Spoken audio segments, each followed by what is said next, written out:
의사 선생님이 심각한 표정으로 말씀하셨어요. 어머님께서 알츠하이머 진단을 받으셨습니다. 이제는 혼자 계시기 어려울 것 같습니다. 우리 삼남매는 말없이 서로를 바라봤어요. 큰오빠 민수, 둘째 오빠 정훈, 그리고 막내인 저수진. 병원에서 나와 카페에 앉았어요. 누구도 먼저 말을 꺼내지 못했죠. 그래서 어떻게 하지? 제가 먼저 물었어요. 글쎄, 어머니 혼자 사시게 할 수는 없고. 민수 오빠가 난처한 표정이었어요. 요양보호사라도 고용해야 하는 거 아니야? 정훈 오빠가 말했어요. 그것도 돈이 드는데 누가 부담할 건데? 당연히 같이 부담해야지. 하지만 진짜 문제는 돈이 아니었어요. 그럼 어머니는 어디서 사시게 할 건데? 제가 물었을 때 오빠들이 서로 눈치만 봤어요. 우리 집은 며느리가 직장 다녀서 돌볼 사람이 없어. 민수 오빠가 먼저 말했어요. 우리 집도 좁아서 어머니 방을 따로 드릴 수가 없고. 정훈 오빠도 핑계를 댔어요. 결국 나더러 모시라는 거네. 며칠 후 다시 모였어요. 이번엔 각자 배우자들까지 참석했죠. 형, 현실적으로 생각해보자. 정훈 오빠가 말을 꺼냈어요. 어머니를 누가 모실 건지 정해야 해. 민수 오빠가 말했어요. 내가 돈은 좀 보탤게. 근데 집에 모시는 건 안 돼. 오빠, 그게 무슨 말이야? 우리 집 사정이 그래. 며느리도 반대하고. 큰형수가 미안한 표정을 지었지만 아무 말도 안 했어요. 그럼 둘째 오빠는? 우리 집도. 수진이 내가 딸이니까 좀 더 편하지 않겠어? 딸이라서 편하다고. 오빠들, 나도 직장 있고 애들 키우는데 어떻게 혼자 감당해? 그래도 넌 여자잖아. 여자라서? 화가 났어요. 돈보다 마음이 중요한 거야. 엄마가 혼자 계실 수는 없잖아. 그래, 마음은 중요하지. 그래서 내가 모시면 우리가 돈을 보탤게. 돈으로 해결될 문제가 아니잖아. 그때 어머니가 조용히 말씀하셨어요.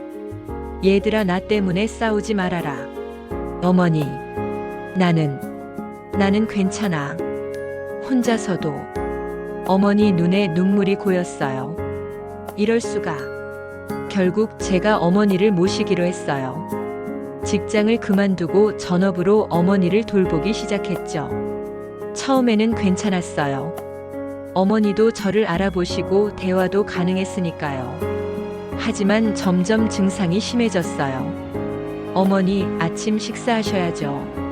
넌 누구니? 저예요, 수진이.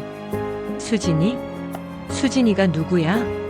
엄마, 나예요, 딸. 밤에는 더 심했어요. 집을 나가려고 하시고 화장실도 못 찾으시고. 어머니, 화장실은 이쪽이에요. 여기가 어디야? 우리 집이 아닌 것 같은데. 어머니 집이에요. 저랑 같이 사시잖아요. 잠도 제대로 못 잤어요. 밤마다 어머니가 깨시니까요. 남편이 불평하기 시작했어요. 여보, 이러다가 당신까지 쓰러져. 그래도 어떡해.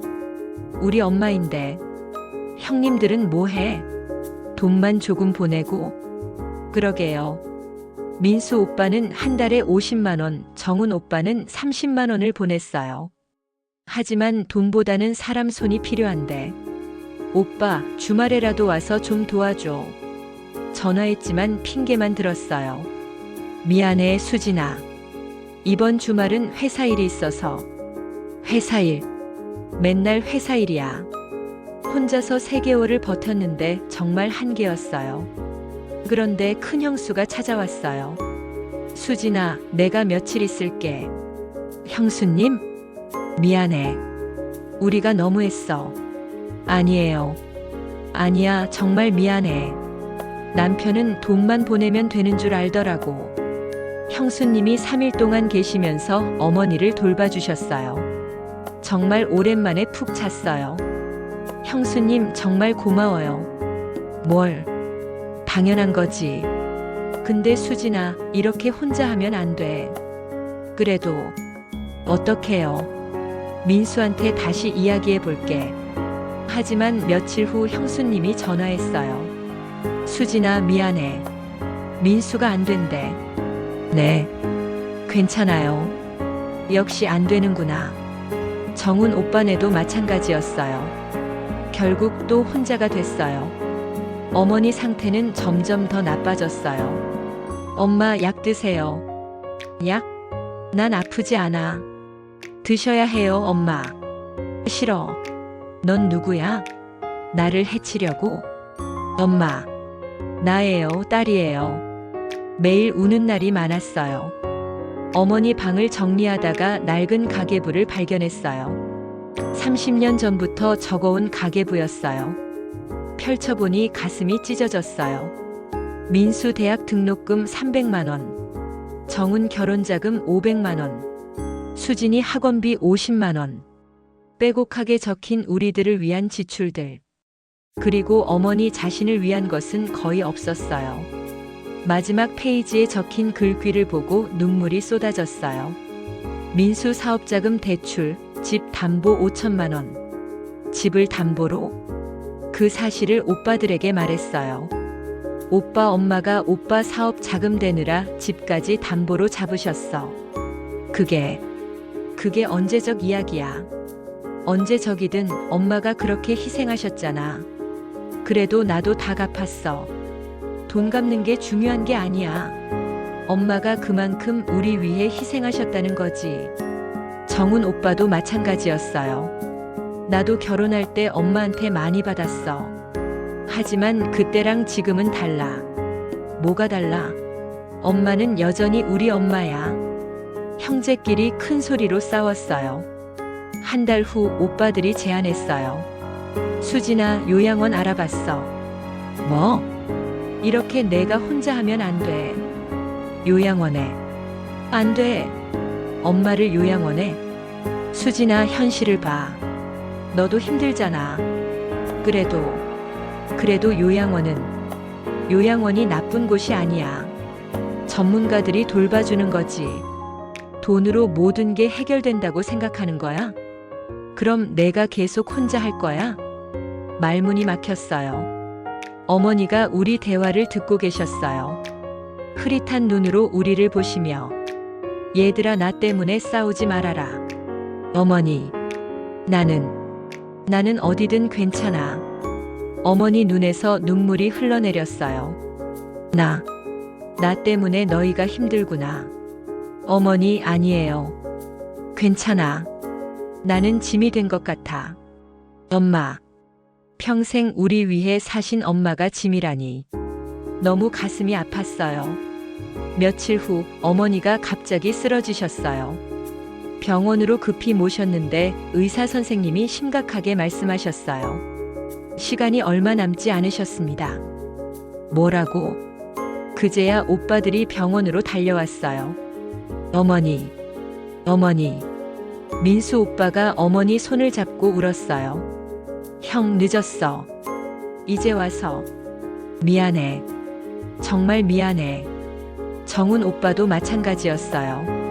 어머니, 제가 잘못했어요. 용서해 주세요. 제가 가져온 가계부를 오빠들에게 보여줬어요. 이거 봐.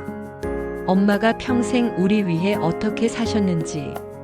오빠들이 가계부를 넘기며 울었어요. 이렇게까지 하셨는데.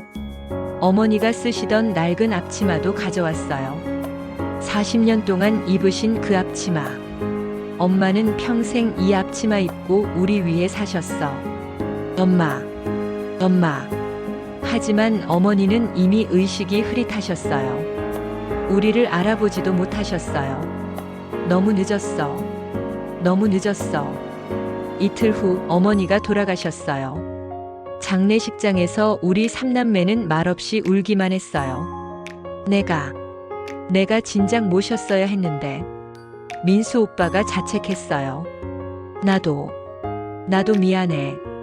정훈 오빠도 마찬가지였어요. 저도 울면서 생각했어요. 혼자 감당하려고만 했던 나도 잘못이야. 오빠들을 더 설득했어야 했는데. 조문객 한 분이 말씀하셨어요.